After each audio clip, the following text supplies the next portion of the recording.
Hey guys, happy Wednesday, May 15th. Today's going to be a little bit of a different video because today is 1 year anniversary for me for having a radical hysterectomy because I had uterine cancer. So I'm going to talk to you a little bit about how I learned that I had the cancer, what kind of led up to it, and my recovery process from the hysterectomy. So let's get started. So back in September 2017, I began to notice that I wasn't having any dry days. I'd already been in menopause for 2 years, and then all of a sudden I was not dry.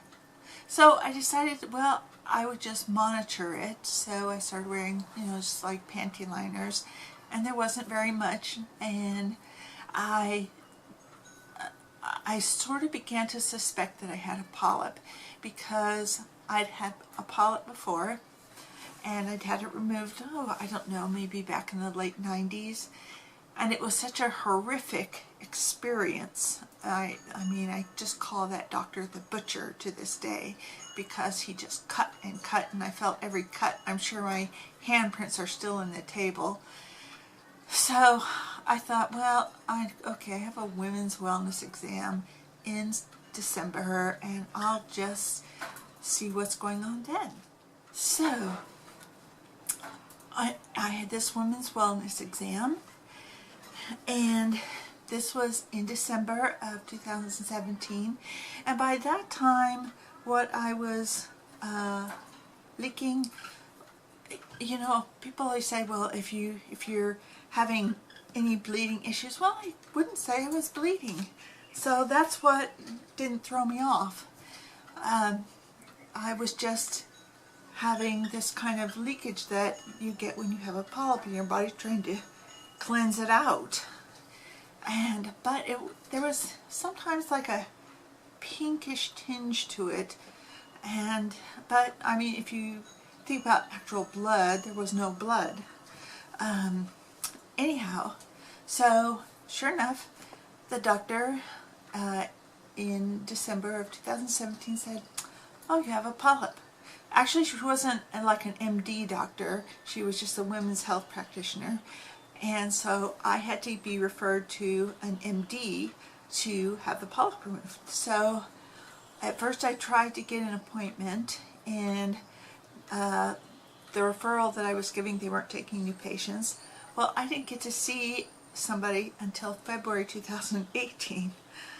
And then I go in, and the lady says, oh, you have a polyp. And I said, yeah, that's why I was sent here. I have a polyp. Take it out. She said, oh, I can't do that. Can't take it out because we have to have approval from insurance to do that. I tell you, by that time, I was kind of a little upset. So 2 weeks later, I was rescheduled, and I went in and had the polyp removed. And 2 weeks after that, I came back, and they said, well, the polyp came back. Possibly it's a little bit iffy, maybe precancerous. So then they did a biopsy, and that came back cancer.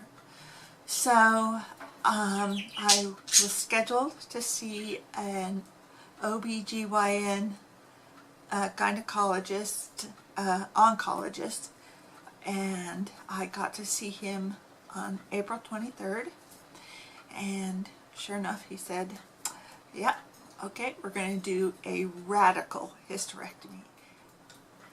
So what a radical hysterectomy entails is removal of the cervix, the uterus, fallopian tubes, the ovaries, and some lymph nodes. And when you have your cervix removed, remember that's connected to the uterus, and all that's just an organ system. So now you remove that, and now you just got this hole at the top of your vagina, and believe me, your organs can fall out. They can literally fall out. So they have to create a new cap, and they have to anchor that. So they have to kind of rebuild your pelvic floor. for you. So anyhow, my surgery was scheduled for May 16th, which was a Wednesday. I mean, tomorrow would be my actual anniversary date, but it actually happened on a Wednesday. So I went in at 5:30 in the morning. My next door neighbors came with me, and they stayed with me throughout the whole thing. And I went into surgery, and I came out. I woke up in the recovery room, and the thing that I remember was how much pain I was in. But it wasn't just like a normal pain. It was like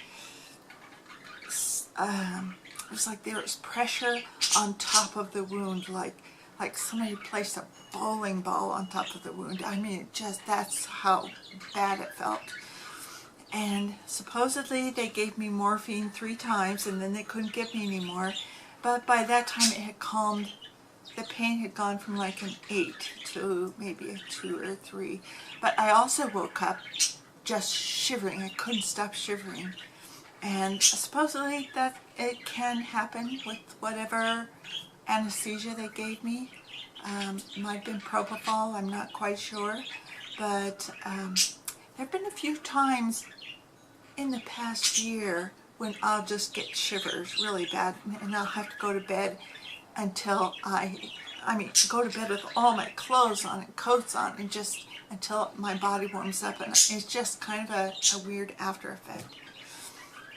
Anyhow, after they had me stabilized, they moved me to a room, which was not a private room. There was somebody else, and she was behind the curtain. I never really saw her. And I had a catheter, so believe me, if you have a hysterectomy, you will have a catheter.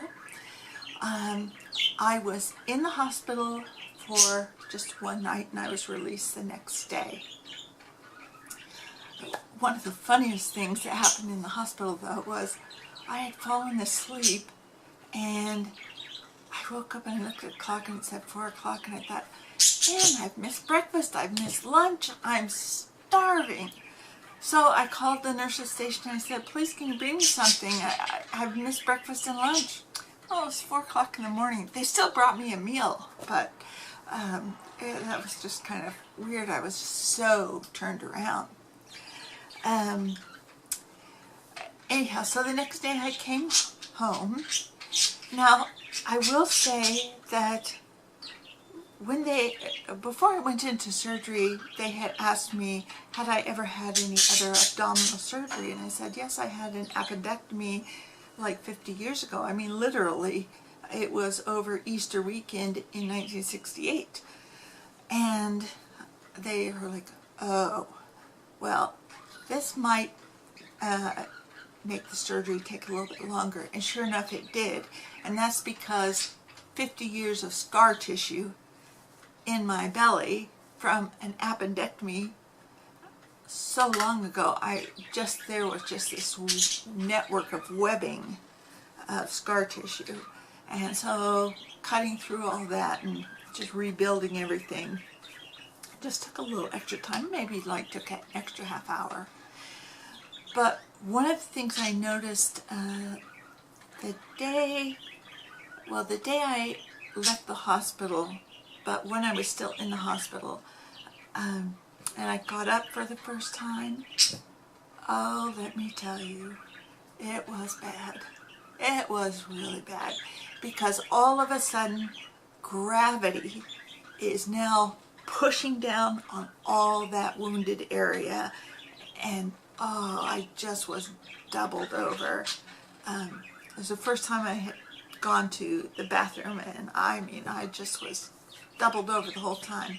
Now that issue of the gravity pulling on the wounded areas lasted probably for maybe a week to 10 days. I felt that kind of pain every time I'd get up. Now, after I take a few steps, I'd kind of be fine, but oh, just that first getting up and that pressure pushing down. Sitting was fine, laying down was fine, but that first getting up, oh, that was awful. Now I live by myself, but I have neighbors that came in and helped me, and I mean, nobody stayed here at night with me, so I kind of had to learn to get out of bed by myself, which was, you know, trying not to strain anything or tear anything. And I just kind of had to roll to my side and sit up, and that kind of worked. But it was not easy getting out of bed by myself. And they didn't train me to do it in the hospital, which they should have, how to get up after that kind of surgery. So anyhow, there was no chemo and no radiation after the surgery. That was just it. That was the end of the cancer. And they did not find cancer in anything except a polyp in the uterus. So, as far as I know, I'm cancer-free. Of course, I thought I was cancer-free before, but anyhow, that's just a little bit of my story. I hope that if any of you have to go through a hysterectomy, I mean, feel free to contact me with whatever you need to know. Your experience is going to be different than mine. I was not allowed to drive for a month, which kind of put a cramp in my style since I do a lot of driving for pay. And what else? Oh, I couldn't lift 10 pounds for a month. That was kind of nice to have other people do stuff. But it's a little annoying when you're actually pretty strong and they say, sorry, you can't lift more than 10 pounds, because almost everything weighs more than 10 pounds. Especially like a thing of cat litter, which weighs 20 pounds to 25 pounds.